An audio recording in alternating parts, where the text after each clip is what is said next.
Hello and welcome to the cliff classes. Ninth class की NCERT हम शुरू कर रहे हैं। इसमें पहला चैप्टर है chapter 1, matter in our surroundings. Matter in our surrounding, ये चैप्टर ही मैटर से शुरू हो रहा है। तो पहले हम देख लेते हैं कि मैटर होती क्या चीज़ है। Okay, firstly we need to see what is matter. Matter के लिए आप याद रखिए कि मैटर का एक मास होता है प्लस मैटर का वॉल्यूम भी होता है। आप जो भी चीज़ देखते हैं आसपास, जैसे आपने वाटर देखा, जैसे आपने सैंड देखा, ये सारी चीज़ें मैटर होती हैं। अब मैटर के डिफरेंट फॉर्म्स होते हैं, वो हम अभी पढ़ेंगे। जैसे मैटर लिक्विड, सॉलिड और गैसियस फॉर्म में होता है।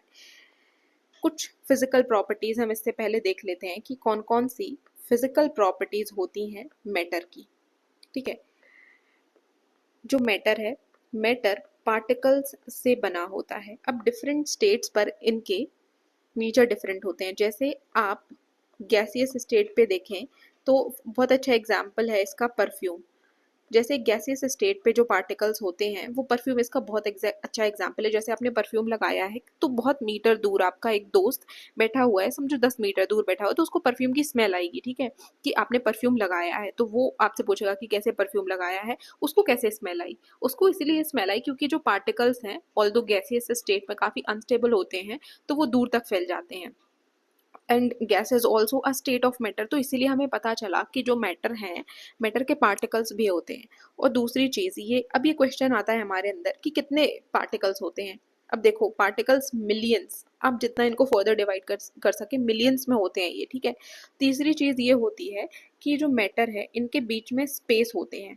स्पेस, अब हम कैसे पता चलेगा कि स्पेस होता है। देखो स्पेस, यदि मैं इसका आपको बहुत अच्छे एग्जाम्पल दूं तो आप देखेंगे कि जो शुगर है, शुगर को आपने मिलाया है टी में, बट यदि आपने शुगर को मिलाया है तो कायदे से क्या होना चाहिए कि इसका लेवल बढ़ जाना चाहिए। बट लेवल क्यों नहीं बढ़ता है? लेवल इसीलिए नहीं बढ़ता है क्योंकि जो लिक्विड है, लिक्विड में स्पेस होता है पार्टिकल्स के बीच में। ठीक है, जैसे सॉलिड है, सॉलिड में कम स्पेस होता है पार्टिकल्स के बीच में, बट लिक्विड में काफ़ी स्पेस होता है दो पार्टिकल्स के बीच में। तो ये शुगर जाके यहाँ पर एडजस्ट हो जाती है, इसीलिए इंस्टेड ऑफ राइजिंग ये इसमें मिक्स हो जाती है। ठीक है, यही चीज़ होती है। जैसे आपने लेमन, लेमन वाटर में शुगर डाला है, दैट इज द रीज़न।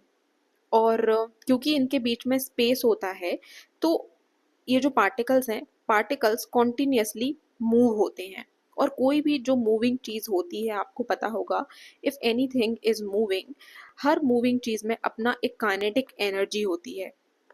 और आपको पता होगा कि यदि आप टेम्परेचर को इंक्रीज करते हैं तो ये काइनेटिक एनर्जी भी इंक्रीज होती है।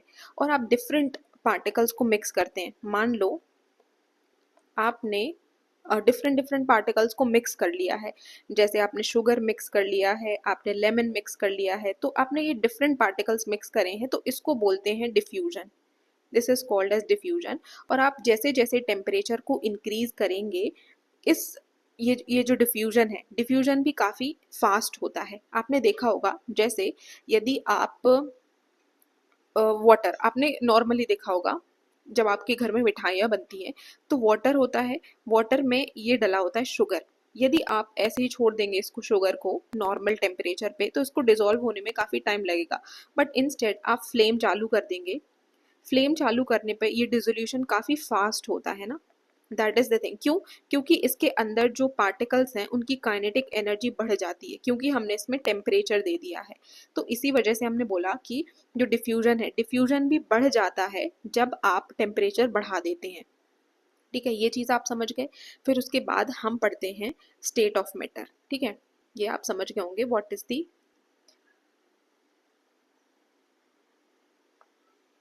ओके, आप समझे फिजिकल, हमने फिजिकल नेचर पढ़ लिया। अब हम पढ़ेंगे जो स्टेट ऑफ मैटर होता है। स्टेट ऑफ मैटर कितने टाइप का होता है? स्टेट ऑफ मैटर तीन टाइप का होता है बेसिकली। एक होता है हमारा सॉलिड स्टेट, एक होता है हमारा लिक्विड स्टेट, और तीसरा होता है हमारा गैसियस स्टेट। जो सॉलिड स्टेट होता है उसमें पार्टिकल्स काफ़ी पास पास होते हैं, तो इनका जो इंटरमॉलिक्यूलर स्पेस है वो कम होता है। वही लिक्विड में ये मॉडरेट होता है, और गैसियस में इनका इंटरमॉलिक्यूलर स्पेस काफ़ी ज़्यादा होता है। इसीलिए आपने देखा होगा कि गैस बहुत जल्दी डेसिपेट भी हो जाती है। और एक आपने एग्जाम्पल देखा होगा कि जो एलपीजी है, liquid petroleum gas, and CNG, जब इसको स्टोर करना होता है तो उसको कंप्रेस किया जाता है। ठीक है, मतलब इसको कंप्रेस करके स्टोर किया जा सकता है।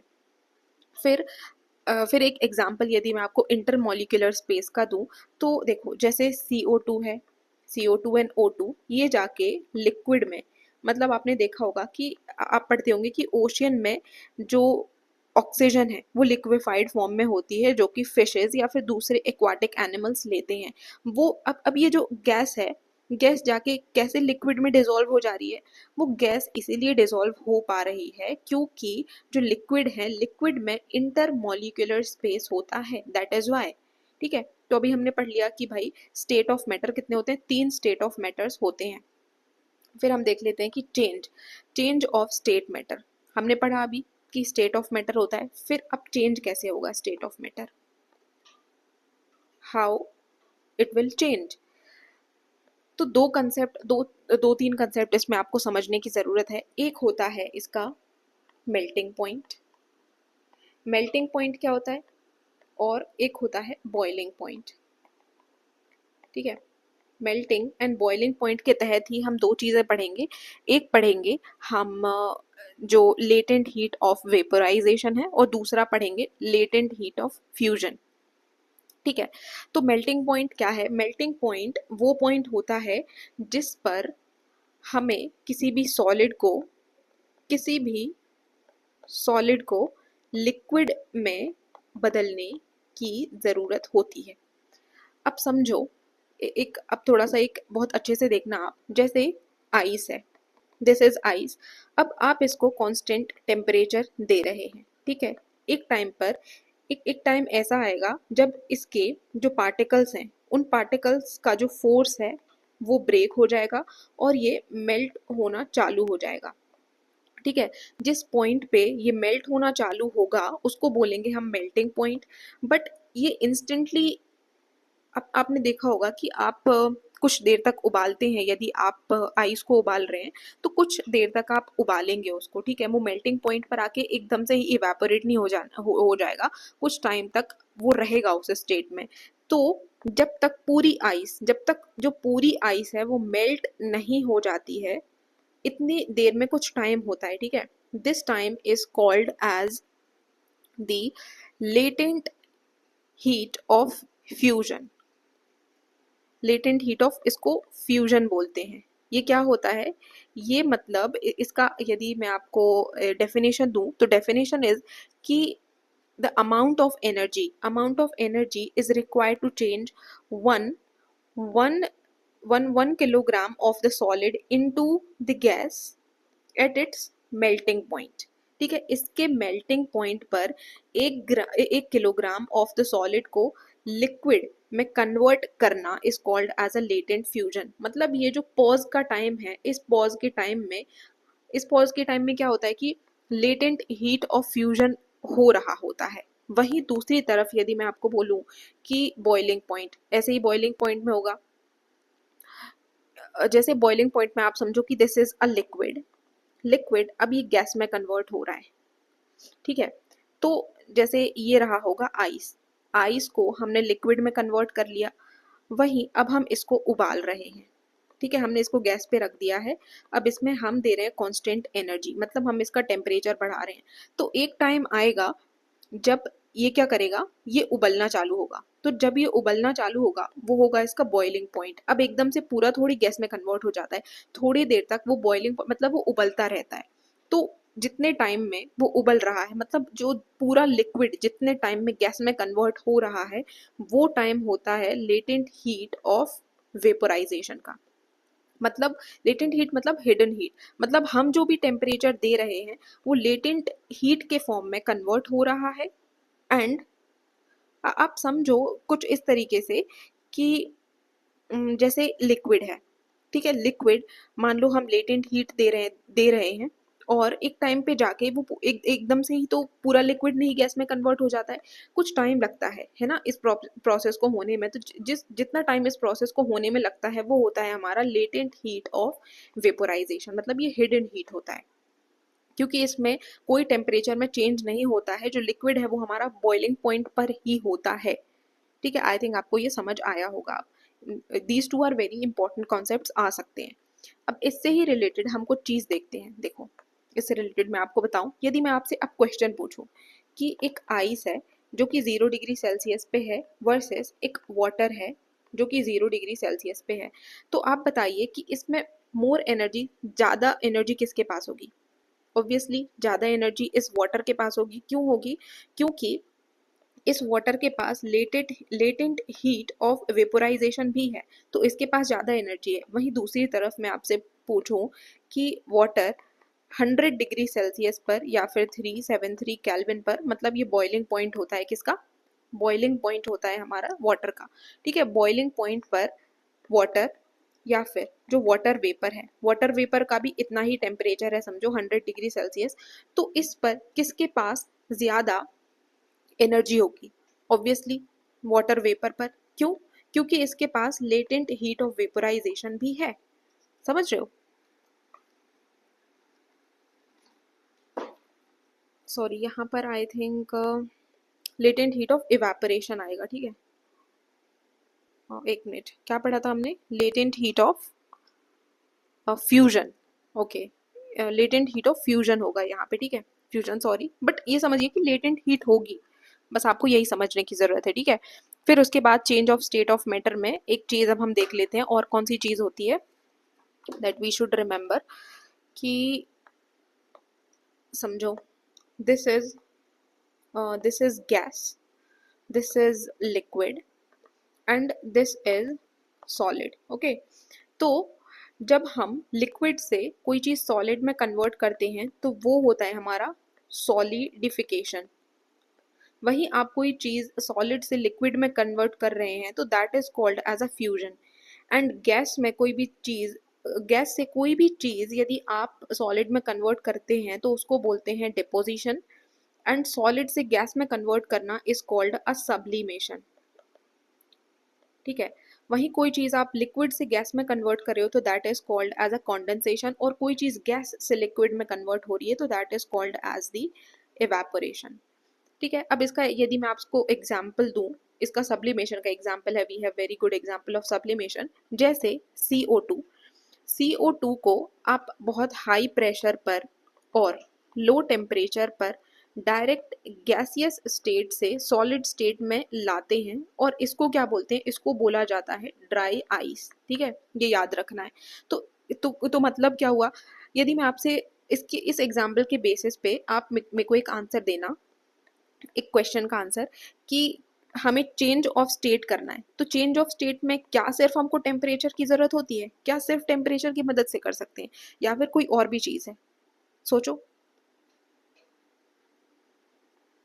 This is pressure. ओके, हाँ, तो यदि आपने सोचा है तो अभी मैंने बताया आपको कि CO2 का क्या करते हैं हम? CO2 का प्रेशर, ठीक है, हम प्रेशर को बढ़ा देते हैं, तो एक एटमॉस्फेरिक प्रेशर को बढ़ा रहे हैं हम। ठीक है, तो इसका मतलब क्या है कि हम प्रेशर को चेंज करके भी स्टेट ऑफ मैटर चेंज कर सकते हैं। This is true. यदि कुछ ऐसा आपको स्टेटमेंट आ जाए कि क्या सिर्फ इज यदि आपको आ जाए कि is to change matter only temperature is needed, so this is wrong statement. Why? Because we can change state via pressure as well, तो टेम्परेचर और प्रेशर दोनों को चेंज करके वी कैन चेंज स्टेट। ठीक है, और यदि हमने अभी क्या करा है, हमने यहाँ पर इस CO2 को हमने प्रेशर इंक्रीज करके सॉलिड में कन्वर्ट कर दिया, वहीं आप जो प्रेशर है, प्रेशर को कम कर दें तो ये डायरेक्ट क्या होगा? सॉलिड से गैस स्टेट में आ जाएगा। आपने शादियों में देखा होगा कि ये ड्राई आइस जो है वो फॉग क्रिएट करने के लिए यूज होती है।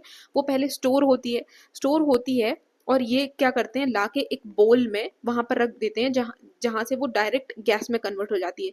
तो जब वो बॉक्स में होती है वहां पर उसका प्रेशर काफी हाई होता है। ठीक है, तो वो गैस में कन्वर्ट नहीं होती है, बट जैसे ही वो खुले एनवायरनमेंट में आती है उसका प्रेशर कम हो जाता है। इस प्रेशर के डिक्रीज होने से वो गैस में कन्वर्ट हो जाती है। समझ रहे हो? फिर अब हम बात करते हैं कि इवेपोरेशन की। ठीक है, we will talk about the evaporation. तो इवेपोरेशन और बॉइलिंग में पहले तो अंतर समझो कि एक होता है हमारा बॉइलिंग और दूसरा होता है हमारा इवेपोरेशन। अब इसमें डिफरेंस क्या है? जो बॉइलिंग है बॉइलिंग एक फिक्स पॉइंट पर होती है, बट जो इवेपोरेशन है वो बिलो बॉइलिंग पॉइंट होता है, बिलो बॉइलिंग पॉइंट। ठीक है, ये समझो। और जो इवेपोरेशन है वो एट सरफेस होता है, किसी भी सरफेस पर इवेपोरेशन होता है, बट जो बॉइलिंग है वो थ्रू आउट लिक्विड होती है। ठीक है, it is happening through out liquid. And जो बॉइलिंग है उसके लिए हमें कॉन्टिन्यूस हीट देने की जरूरत होती है। You need to give a continuous heat. But evaporation में क्या होता है कि it takes heat from surrounding. ठीक है, ये सराउंडिंग से अपना हीट लेता है। रेट ऑफ इवेपोरेशन कैसे बढ़ जाता है, यू नीड टू अंडरस्टैंड कि हमारा जो रेट ऑफ इवेपोरेशन है वो कैसे बढ़ता है। How rate of evaporation increases, कैसे हमारा रेट ऑफ इवेपोरेशन इंक्रीज होता है। यदि आप सरफेस एरिया बढ़ा दें, if you are increasing the surface area, तो क्या हमारा रेट ऑफ इवेपोरेशन इंक्रीज होगा? हाँ बिल्कुल होगा। इसका एग्जाम्पल, जैसे आपने देखा होगा कि जो क्लोथ्स हैं, क्लोथ्स को आप फैला कर डालते हैं। क्यों फैला कर डालते हैं? जिससे उसका सरफेस एरिया इंक्रीज हो जाए। और दूसरा एग्जाम्पल है हमारा हाई टेम्परेचर। हाई टेम्परेचर की वजह से जो पार्टिकल्स हैं उनकी काइनेटिक एनर्जी भी हाई हो जाती है, इसीलिए इवेपोरेशन ज़्यादा हो जाता है। और तीसरा लो ह्यूमिडिटी, जितनी ह्यूमिडिटी कम होगी। अब इसका एग्जाम्पल है कि जैसे रेनी डेज हैं, रेनी डेज में आपने देखा होगा कि जो सराउंडिंग एनवायरनमेंट है उसमें ऑलरेडी ह्यूमिडिटी ज़्यादा होती है, तो इवेपोरेशन थोड़ा लो होता है। वहीं यदि सनी डेज की बात करें, सनी डेज में जो सराउंडिंग है वो क्या होता है, उसमें ह्यूमिडिटी कम होती है, तो इवेपोरेशन हाई होता है। बाकी यदि विंड स्पीड है, if you will talk about the wind speed, तो विंड स्पीड यदि हायर होती है तभी भी जो इवेपोरेशन है, मतलब जो पार्टिकल्स हैं, पार्टिकल्स जो ह्यूमिडिटी की या फिर जो वाटर वेपर से निकले हुए पार्टिकल्स हैं वो डेसिपेट हो जाते हैं। इसीलिए विंड की स्पीड इंक्रीज होने से इवेपोरेशन भी हाई होता है, ये याद रखना है। ठीक है, फिर वी हैव सम क्वेश्चंस। यदि मैं आपसे कुछ क्वेश्चंस पूछूं, ठीक है, now let's talk about some questions. कुछ क्वेश्चंस करते हैं। एक क्वेश्चन यदि मैं आपसे पूछूं कि व्हाट डज इवेपोरेशन, मतलब जैसे इवेपोरेशन है, इवेपोरेशन क्या कूलिंग इफेक्ट लेकर आता है? सोचो जरा। तो इसका आंसर होगा हाँ, yes, it does create a cooling effect. How? अब मैं आपको एक एग्जांपल दूंगी, बहुत अच्छे से समझना। कि जैसे आपने एक नेल पॉलिश लगाया हुआ है अपने नेल्स पर, अब आप नेल रिमूवर लेके आए, जो नेल पॉलिश रिमूवर होता है उसको आप लेकर आ रहे हैं। ठीक है, that nail polish remover is called as the acetone, उसको एसीटोन बोलते हैं। अब जैसे ही मान लो दिस इज योर नेल, आपने जैसे ही ये एसीटोन लगाया है, this is the acetone you have applied for, तो ये जो एसीटोन है ये आपके या तो पाम से हीट लेगा या तो ये सराउंडिंग से हीट लेगा। ठीक है, अब चूंकि ये पाम से या फिर सराउंडिंग से हीट ले रहा है, तो ये अपने सराउंडिंग को, मतलब ये अपने सराउंडिंग को कूल कर देता है। तो नेल के केस में ये सराउंडिंग क्या हुआ, नेल के केस में ये सराउंडिंग हुआ आपका हाथ या फिर आपका नेल, इसीलिए कूलिंग इफेक्ट महसूस होता है। इसीलिए आप देखेंगे कि जहाँ पर इवेपोरेशन ज़्यादा होता है, जहाँ पर इवेपोरेशन ज़्यादा होगा वहाँ पर आपको कूलिंग इफेक्ट देखने को मिलेगा। ठीक है, दैट इज़ वाई ये बोलते हैं कि हाँ, evaporation does create a cooling effect. ठीक है, ये तो हो गया हमारा पहला। फिर हम दूसरा क्वेश्चन करते हैं। ठीक है, दूसरा क्वेश्चन क्या हुआ? दूसरा क्वेश्चन हुआ कि हमें क्यों कॉटन क्लोथ पहनने चाहिए समर में। देखो, कॉटन क्लोथ में जैसे आपको स्वेट आ रहा है, ठीक है, ये स्वेट कॉटन क्लोथ में एब्जॉर्ब हो जाएगा। चूंकि अब ये एब्जॉर्ब हो गया है, तो ये जो स्वेट है इवनली स्प्रेड आउट हो गया, तो इसका सरफेस एरिया जो है वो बढ़ गया है। और अभी हमने देखा था कि जैसे जैसे सरफेस एरिया बढ़ेगा इसका इवेपोरेशन बढ़ जाएगा। तो चूंकि इसका इवेपोरेशन बढ़ेगा और ये कूलिंग इफेक्ट करता है इवेपोरेशन, तो आपको ठंडक महसूस होगी। ठीक है, और तीसरी चीज़ ये, तीसरा क्वेश्चन यदि मैं बोलूँ, कि तीसरा क्वेश्चन यदि मैं आपसे पूछूं कि जो ड्रॉपलेट हैं, जैसे दिस इज अ टम्बलर, ये आपका टम्बलर मतलब ये आपका ग्लास है जो कि ठंडे पानी से भरा हुआ है, इसमें कोल्ड वाटर है। तो यहाँ पर आपने देखा होगा कि आप जैसे उसको खुले रूम में रख देते हैं तो यहाँ पर कुछ कुछ ऐसी बूंदें बन जाती हैं। तो वो बूंदें क्यों बनती हैं? वो बूंदें इसीलिए बनती हैं क्योंकि जो हमारा वाटर वेपर है, ठीक है, जो वाटर वेपर है, वाटर वेपर अपनी एनर्जी लूज कर देता है और यहाँ पर आके जमा हो जाता है। That is the reason. ठीक है, यदि आपसे आप पूछ ले, क्योंकि ये क्वेश्चंस मैं इसलिए करवा रही हूँ क्योंकि यूपीएससी या फिर अदर एग्जाम्स में ऐसी टेंडेंसी है कि वो रीजन पूछते हैं कुछ चीजें ऐसे देकर। फिर चौथा क्वेश्चन है कि fourth question if I talk about, ठीक है, फोर्थ क्वेश्चन दिस कि भाई जो स्मेल है, स्मेल आपको कोई कोई जैसे आपकी मम्मी कुछ अच्छी डिश बना रही है तो स्मेल आपको फ्यू मीटर्स अवे क्यों महसूस होती है? वो इसीलिए महसूस होती है क्योंकि वाई वाई यू फील, क्योंकि ये जो गैस हैं, गैस क्या होती है? गैस में जो पार्टिकल्स हैं, पार्टिकल्स क्योंकि रैंडम मोशन करते हैं, ठीक है, दैट इज वाई। फिर यदि मैं जो फिफ्थ क्वेश्चन है, फिफ्थ क्वेश्चन बोलूं तो अब आपने एक स्विमिंग पूल है, मान लो, मेरा क्वेश्चन समझना, ठीक है, ये स्विमिंग पूल है और जो स्विमर है वो कैसे अपने हाथ की मूवमेंट करता है? इस तरीके से और इस तरीके से, जिससे कि जो वाटर है वो कट हो सके। तो ये जो मूवमेंट वो कर रहा है वो क्यों कर पाता है? आप सोचो क्यों कर पाता है? वो इसीलिए कर पाता है क्योंकि जो लिक्विड है, liquid has the intermolecular space between them, इनके बीच में स्पेस होता है, इसीलिए ये कट मोशन कर पाता है। ठीक है, फिर आ जाता है हमारा छठवां क्वेश्चन। वो बोलता है कि जो गैस है, गैसेस गैसेस वॉल पर क्यों प्रेशर एक्सर्ट करती हैं?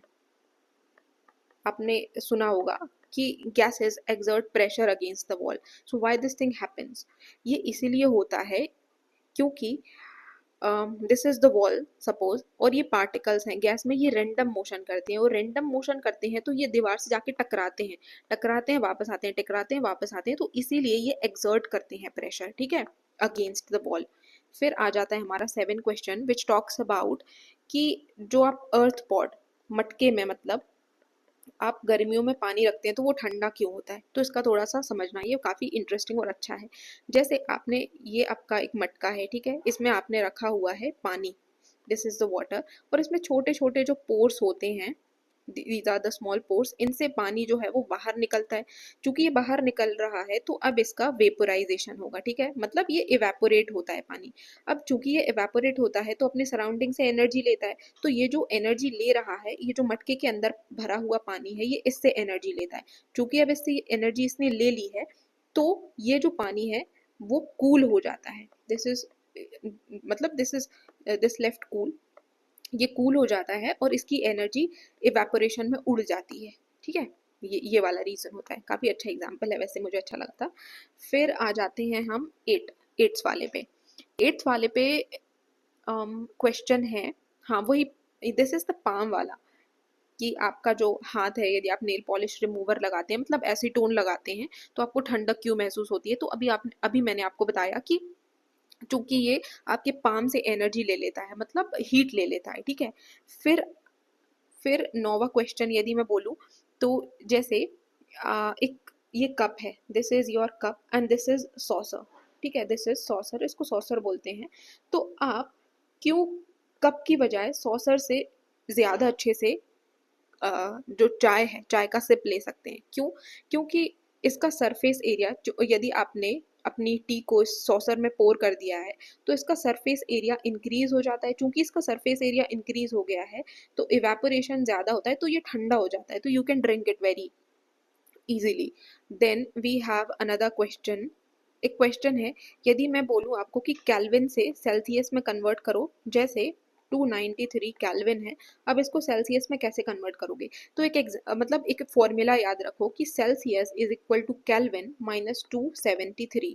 तो यहाँ पर रखो दिस इज सेल्सियस, अब केल्विन आपका हो गया 293 माइनस 273, तो जो सेल्सियस है इज इक्वल टू हो जाएगा 20 डिग्री सेल्सियस। ठीक है, इसी तरीके से यदि कोई केल्विन दिया रहे और आपको बोले कि सेल्सियस करो, तो आप क्या करना, सेल्सियस प्लस 273, ये इसका ऐसे फॉर्मूला होगा, these are two formulas, okay. And some units, कुछ यूनिट्स देख लेते हैं हम यहीं पर, ठीक है, ये आप समझ गए होंगे। Now I am removing it. Now let's talk about some units, जो इम्पोर्टेंट यूनिट्स हैं बेसिकली। एक होता है वेट, वेट का यूनिट होता है न्यूटन। दूसरा होता है प्रेशर, इसका यूनिट होता है pascal. Then we have a temperature, temperature का यूनिट होता है केल्विन, अभी हमने देखा। एंड अब एक क्वेश्चन और रह जाता है इसके अलावा, देखो एक क्वेश्चन और रह रहा है, समझो कि एक क्वेश्चन है कि भाई हमने क्या देखा, हमने देखा कि सॉलिड, लिक्विड और गैस, ये तीन स्टेट होती हैं मैटर की। तो क्या कोई और स्टेट भी होती है? हाँ बिल्कुल होती है। एक होती है हमारी प्लाज्मा की स्टेट और दूसरा होता है हमारा बोस आइंस्टीन कंडेंसेशन। तो अब ये क्या होते हैं, जरा इनको देखते हैं कि जो प्लाज्मा स्टेट होती है, समझना ठीक है, कि प्लाज्मा स्टेट क्या होती है। देखो प्लाज्मा स्टेट होती है super energetic state, super excited state, super excited state of what, of particles, ठीक है। वहीं बोस आइंस्टीन कंडेंसेशन में होता है कि जो गैसेस हैं, गैसेस को कूल किया जाता है at extremely low density, low density पर। तो cooling of gases at extremely low density पे हमें बोस आइंस्टीन कंडेंसेशन मिलता है, और सुपर एक्साइटेड स्टेट पर हमको मिलता है प्लाज्मा, ठीक है। ये आयोनाइज्ड फॉर्म होता है गैसेस का। तो इसका एग्जाम्पल कैसे है, देखो जैसे आपने देखा होगा कि आपके यहाँ पे नियोन बल्ब होंगे, नियोन बल्ब होंगे या फिर जो फ्लोरेसेंस बल्ब होते हैं, इनमें क्या है कि ये जो नियोन बल्ब है इसमें नियोन गैस होगी, एंड जो फ्लोरेसेंस है इसमें क्या होता है कि इसमें हीलियम गैस होती है। जब भी इलेक्ट्रिसिटी इनसे पास होती है, क्योंकि ये बल्ब में अब इलेक्ट्रिसिटी आएगी, तो ये जो इलेक्ट्रिसिटी है इन गैसेस को आयोनाइज्ड कर देती है। चूंकि ये आयोनाइज्ड हो जाते हैं तो अब ये ग्लो करने लगते हैं, और इसी ग्लोइंग की वजह से आपको ये जलते हुए दिखाई देंगे। और जो प्लाज्मा स्टेट है, इसी प्लाज्मा स्टेट की वजह से आपको जो सन है और जो स्टार्स हैं वो ग्लो करते हुए नजर आते हैं, ठीक है। सो ये चीज़ है। With this we are done with our 9th class का एनसीईआरटी। तो थोड़ा सा ये वही चीज़ है, मैंने आपको सारी चीज़ें बता दी हैं यहाँ पर। मास, ठीक है, ये सारी यूनिट्स हैं, आई हैव टोल्ड यू। हाँ एक और है कि जो नेप्थलीन बॉल है, नेप्थलीन बॉल आपको क्यों, मतलब यहाँ पर यही है कि जो नेप्थलीन बॉल है वो क्यों डिसअपियर हो जाती है without leaving any solid, sublimation की वजह से हो जाती है, ठीक है। बाकी जो परफ्यूम ऑफ आपका जो परफ्यूम है वो क्यों सेवरल मीटर तक आपको उसकी स्मेल आती है, ये वही है, ठीक है। फिर मैंने आपको बता दिया कि प्लाज्मा और बोस आइंस्टीन कंडेंसेशन, ठीक है। तो यहाँ पर हमारा शुरू, ये I mean with this we are done. Thank you.